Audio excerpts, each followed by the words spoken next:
राधे। पूष माह की शुक्ल पक्ष की पुत्रदायी एकादशी व्रत कथा की आप सभी को हार्दिक हार्दिक शुभकामनाएं। पूष माह की पुत्रदायी एकादशी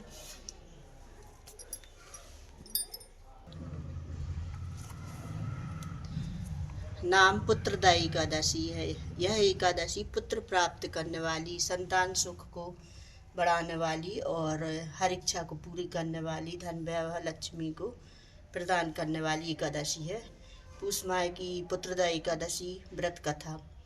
भगवान बोले, हे धर्मपुत्र, पूष माह की शुक्ल पक्ष की एकादशी का नाम पुत्रदा है। यह पुत्र की कामना पूरी करने वाली है। इसका महात्म्य की कथा ऐसी है। एक समय भद्रावती नगरी में एक संकेतामान राजा राज्य करता था। उसकी स्त्री का नाम सैव्या था। विश्व विभूतियों से भवन भरा था। द्वार पर चिंतामणियों का प्रकाश था, परंतु राजा की आंखों में अंधेरा सा प्रतीत होता था, कारण कि उसके पुत्र नहीं था। वह स्वर्ग के सुखों को नरक के समान कहता था। पुत्र यज्ञ हजारों किए, सफल ना हुआ। देवताओं को लाखों प्रणाम किए, आशीर्वाद एक भी ना मिला। बेचारा हार गया और बुरे बुरे विचार करने लगा। क्या करूं? विष खा लूं या भूत बन जाऊं तो अच्छा है, परंतु यह चिंता अच्छी नहीं। फिर विचार करने लगा, आत्मघात करना महापाप है।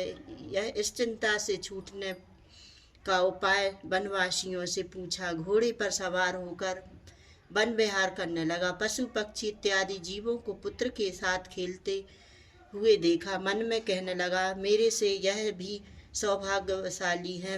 आगे चला तो एक सरोवर मिल गया। उसमें मेंढक, मछलियां इत्यादि पुत्रों के साथ विलास कर रही थीं। विचार किया कि यह भी मेरे से अच्छे हैं। सरोवर के चारों तरफ मुनियों के आश्रम थे। राजा घोड़े से उतरकर मुनियों की शरण में गया और प्रणाम कर पूछा, आप कौन हैं? मुनि बोले, हम विश्व के देवता हैं। इस सरोवर को पतित पावन समझकर स्नान करने के लिए आए हैं। आज पुत्रदायी एकादशी का पर्व है। जो पुत्र की इच्छा पूर्ण करता है। राजा बोला, क्या यह दिव्य फल मुझे व्रत करने से मिल जाएगा? विश्वदेव देव बोले, हमारी बात सत्य होगी, परीक्षा करके देख लो। राजा ने श्रद्धा से पुत्रदायी एकादशी का व्रत कर रात्रि को जागरण किया। प्रातः भवन में चला गया। 9 मास के बाद उसके पुत्र उत्पन्न हुआ। राजा के दिल में धैर्य मिला और पितृ भी प्रसन्न हो गए। कथा को सुनने से भी स्वर्ग मिलता है।